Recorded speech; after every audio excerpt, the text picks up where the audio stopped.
সমস্ত মানুষের আশীর্বাদ সর্বদাই এদের চলার পথের সাথী সঙ্গী হয়ে থাকবে। আমরাও মনে প্রাণে চাইব এই ধরনের ভাইয়েরা আরো উঠে আসুক, আরো ভালোভাবে তারা ফেমাস হোক, জগৎ দুনিয়া তাদেরকে দেখুক। এরা ইউটিউব চ্যানেলের মধ্য দিয়ে সুন্দরবনের বিভিন্ন আকর্ষণীয় মাছ, কাঁকড়া, বিভিন্ন রকমের আপনার গাছ গাছালি সহ সমস্ত রকম ভিডিও, সেটা আমি জীবনে কোনোদিন ভুলবো না।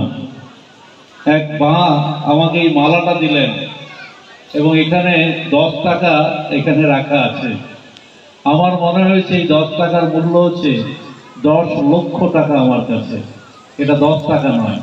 তিনি যে শ্রদ্ধা দেখিয়েছেন, যে ভালোবাসা দেখিয়েছেন, এবং অনেকেই তারা যেভাবে আমাকে গীতা থেকে শুরু করে বিভিন্ন উপহারে আমাকে তারা সাজিয়ে দিয়েছেন ভক্তি ভরে, শ্রদ্ধা ভরে, আমি আজকের এই মণ্ডপে আমার সমস্ত শ্রদ্ধা, আপনাদের শ্রদ্ধা যা আমাকে আপনারা নিবেদন করলেন, আমি সেই শ্রদ্ধা আমি নিজে না গ্রহণ করে, গ্রহণ তো করলামই, কিন্তু আমার সমস্ত শ্রদ্ধা, তাদের সমস্ত শ্রদ্ধা মিলেমিশে একাকার করে আজকের মূল যে দেবী যাকে আমরা অর্চনা করছি, যাকে আমরা পূজা করছি, আমার সমস্ত শ্রদ্ধা তার পায়ে আমি নিবেদন করলাম।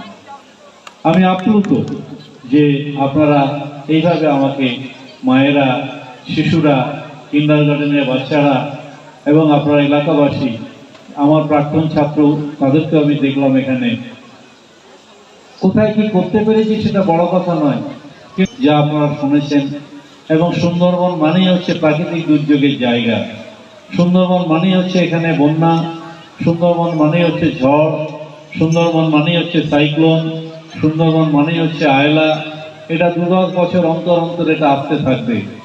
আমি গোটা ঝড়খালি বিবেকানন্দ পল্লীতে যে বাসন্তী মেলা বা বাসন্তী পুজো হচ্ছে, সেই উপলক্ষে এখানে আমি আহুত ছিলাম।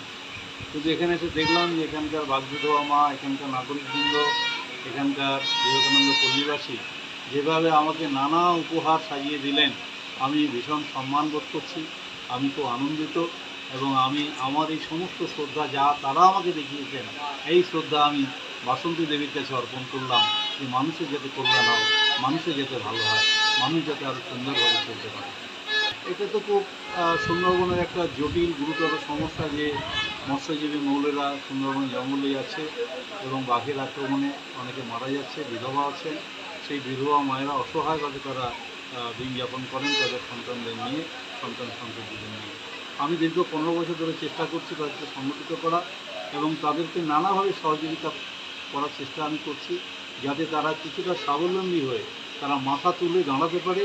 এবং এদের অ্যাকচুয়ালি দেখার কেউ ছিল না, সবাই মিলে আমরা যে এগোচ্ছি বাগবিধবা মায়েদের নিয়ে, তারা একটা সংগঠনের মধ্যে এসেছে এবং তারা বাঁচার একটা সাহস পেয়েছে, এটি হচ্ছে মূল কথা। এবং আগামী দিনে আমার ইচ্ছে আছে যে বাগবিধবার সন্তানদের নিয়ে একটা আশ্রম করা, বাগবিধবা মায়েরা যারা আছে তাদেরকে স্বাবলম্বী করা। এবং আমি সরকারের কাছে অনুরোধ করব তারা যাতে স্বাবলম্বী হতে পারে, তারা যাতে বিধবা ভাতা পেতে পারেন এবং বাঘের আক্রমণ হলে জটিলতা না দেখে তাদের পাশে যাতে সরকার একটা বিশেষ ভাতা চালু করে, সেটাও আমি সরকারের কাছে আমি আবেদন করব। কারণ এই সমস্ত মৎস্যজীবীর মৌলে সুন্দরবনের মধু, মাছ, কাঁকড়া সংগ্রহ করে বিশ্ব বাজারে কিন্তু এটা রপ্তানি করছে এবং সরকারের এটা দিয়ে একটা লাভ হয় এবং বিশ্ব বাজারে কিন্তু কাঁকড়া, মাছের একটা গুরুত্বপূর্ণ একটা ভূমিকা রয়েছে, মধুরও গুরুত্বপূর্ণ ভূমিকা রয়েছে। সেই পরিবারগুলো যখন অসহায় হয়ে যায় তাদের একটা ভাতা দেওয়ার ব্যবস্থা, বাগবিধবা মায়েদের একটা স্পেশাল ভাতা সরকার চালু করুক, এটা আমার বক্তব্য। আর আমি চাইছি যে সমস্ত বৃদ্ধারা জায়গা পাবে না আমার বৃদ্ধাশ্রমে যাবে, যে সমস্ত বাচ্চারা লেখাপড়ার সুযোগ পাবে না এই বাগবিধবা পরিবারের, এই বাচ্চাগুলোকে আমি আমার আশ্রমে নিয়ে আমি মানুষ করতে চাই।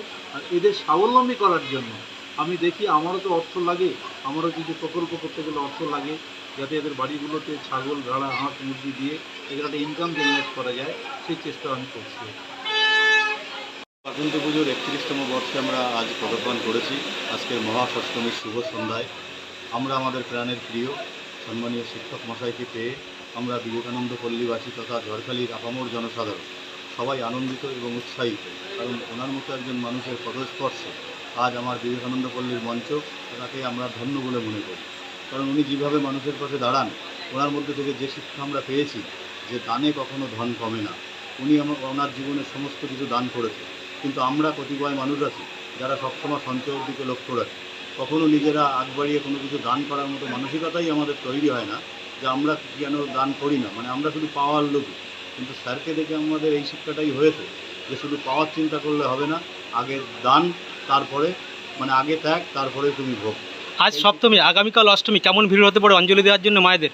মায়েদের ভিড় তো এখানেই আছে, এটা গ্রাম বাংলার পুজো, আপনারা জানেন। আমাদের এই এত বড় বিবেকানন্দ পল্লীর মধ্যে একটাই পুজো, এটা ঝড়খালির মধ্যে একমাত্র পুজো, যার কারণে আগামী অষ্টমীতে প্রচুর ভিড় এখানে হবে, প্রচুর মায়েদের সমাগম হবে এবং মহাঅষ্টমীর মহাপ্রসাদ এখান থেকে সারাদিন ধরেই বিতরণ করা হবে। ঝড়খালি কোস্টাল থানার পক্ষ থেকে কীভাবে সহযোগিতার হাত বাড়িয়ে দিয়েছে? কোস্টাল থানা এবং ঝড়খালির আঞ্চলিক প্রধান সাহেবের পক্ষ থেকে আমাদেরকে 100-র মধ্যে 100 সহযোগিতা করা হয়।